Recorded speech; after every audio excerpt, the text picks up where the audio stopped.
In this video, I'm going to present a rather technical derivation of an important equation of quantum theory, the continuity equation for probability, which both relies on the Born interpretation of quantum theory and also serves as a sort of sanity check for it, because it establishes the conservation of probability. The idea here is that even though we cannot say with certainty where exactly our quantum particle is located, we can be sure that it's located somewhere in space. So if we perform a measurement and look for the particle everywhere, we're going to find it with a probability equal to 1. And this total probability never becomes smaller than 1, and certainly cannot become larger than 1, so it is conserved. And this simple conservation law gives rise to this continuity equation that we're going to derive. Now, the form of this equation is actually not specific to quantum theory, and it appears in many different fields of physics. So ρ here is the density of a conserved quantity. In our case, this is the probability density, which per the Born rule is equal to the absolute value of the wave function squared. And G here is the probability current, which we actually are going to derive. So to see that this equation indeed describes some sort of a conservation law, let me consider an arbitrary volume in space. So let's say this is a volume V. And let me also denote the surface encircling this volume as dV. And let me be interested in the probability of finding the particle of my quantum particle inside this volume. So this probability, let me call it P sub V, is going to be an integral of the probability density, ρ, which appears here, over this volume. Now, to look at the dynamics of this probability with time, let me integrate both sides of this equation over the volume. Well, the right-hand side here is 0, there is not much to integrate.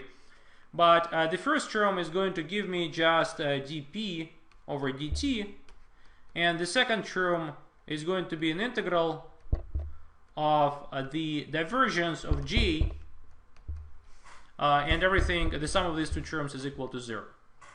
Now, at this stage, I can use the Gauss's theorem to handle the second term, which tells me that the integral of a full divergence over a volume is equal to a flux of the vector of which I calculate the divergence through the surface surrounding my volume. So this is my dV. So in ds here is an elementary surface element with the vector pointing outwards. So I'm sure some of you have already seen the Gauss theorem, let's say in the theory of electromagnetism. But if you forgot about it or you have never seen it, so let me just mention that this Gauss theorem is in some sense similar to the simple identity that we oftentimes use for usual integrals. So let's say if we have an integral between a and b of a full derivative of a function df dx, so we can write the result as f of b minus f of a. So essentially in this case we have a one-dimensional segment from a to b over which we integrate, and if we have a full derivative we can only focus on the endpoints. So that's the only thing which enters the final result. So likewise, if we have a more complicated integral now, an integral over a three-dimensional volume but of a full derivative, which divergence is, so instead of having two boundary values, we have a surface integral going through this surface, through this dV. So in some sense this dV is similar to a and b, so the volume is similar to the segment of between a and b, and the full derivative df over dx is similar to the divergence of G. So what we actually have established here is that the derivative, let me call it p dot, of the probability of finding a particle in the volume V is equal to minus a flux of the probability current, again we're going to derive it a little later, through the surface surrounding this volume. And let's say if we have a current, let's say going outwards here locally, so that there is, let's say, forms a small angle with this ds, so then this J dot ds is positive, which corresponds to a negative change in the probability. So, and it makes sense because it means that the current carries away the probability, and the probability of finding a particle inside decreases. So if we, on the other hand, have the current going inside, the probability is going to increase. So in order for me to prove the continuity equation in the form I just formulated, let me calculate directly the probability of finding my particle in the volume V over time using the Born rule. And the Born rule basically implies that I calculate the derivative of this integral of the volume of the absolute value of my wave function squared. And the absolute value can be written, of course, by definition as a product of the wave function and its complex conjugate, everything integrated over the volume.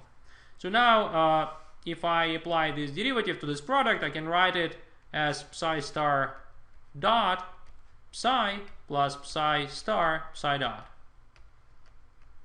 So in order for me to simplify it further, let me just use the Schrödinger equation in its standard form, which actually appears on the logo of our course.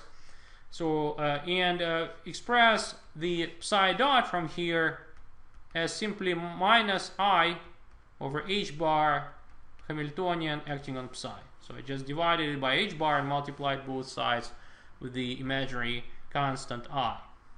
So I can also derive the same equation with for psi star dot, and since Hamiltonian is sort of real, it has just the kinetic and potential energy, is going to be plus I over h bar, h acting on psi.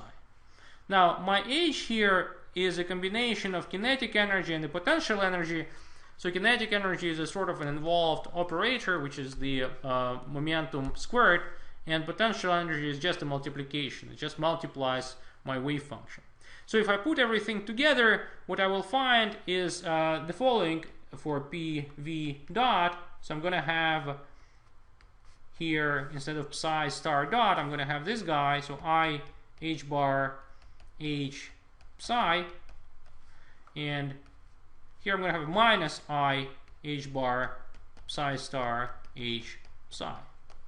So if h were a number, so these two terms would cancel each other out, and it does happen, as a matter of fact, for the potential energy term. So if so this h can actually be replaced with the kinetic energy, but there's no cancellation necessarily for the kinetic energy, because again this is an operator which acts on different functions here and here, and this operator is equal to just p squared over 2m, or minus h squared over 2m Laplacian, so which I write as delta nabla squared.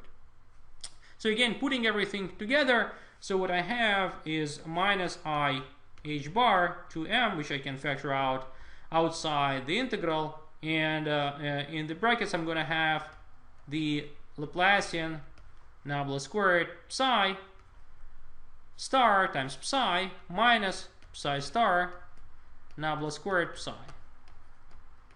So the last step here is to integrate this expression by parts, and if I do so essentially by moving this delta from here to here and from here back to here, so I see that these terms become identical and cancel each other out, and the only term which survives is the full derivative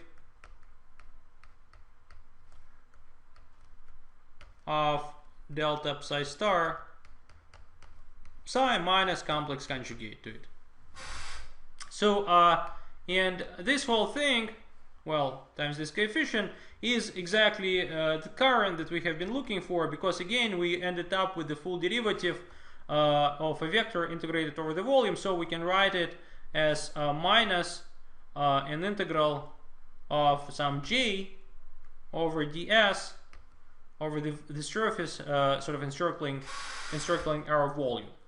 So finally we can just collect everything from this expression and write the final expression for the current, which I will write in the following form. Is going to be 1/2 psi star p over m acting on psi plus complex conjugate. And so the reason I can write it like this is because p is an operator which is equal to minus I h bar nabla, and this minus I h bar nabla appears here. And so if we look at these final expressions, we see that, as a matter of fact, it makes sort of intuitive physical sense, because in classical physics, a classical current associated with the density rho is simply the density times the velocity with which it moves. Now here in quantum mechanics, the momentum is an operator, and so velocity, which is momentum divided by m, is also an operator. And this operator sort of acts on the density, which is rho is psi star psi. So so this is the final result, which connects the change in the probability of finding a particle in the volume V with the flux of a certain probability current flowing through the surface.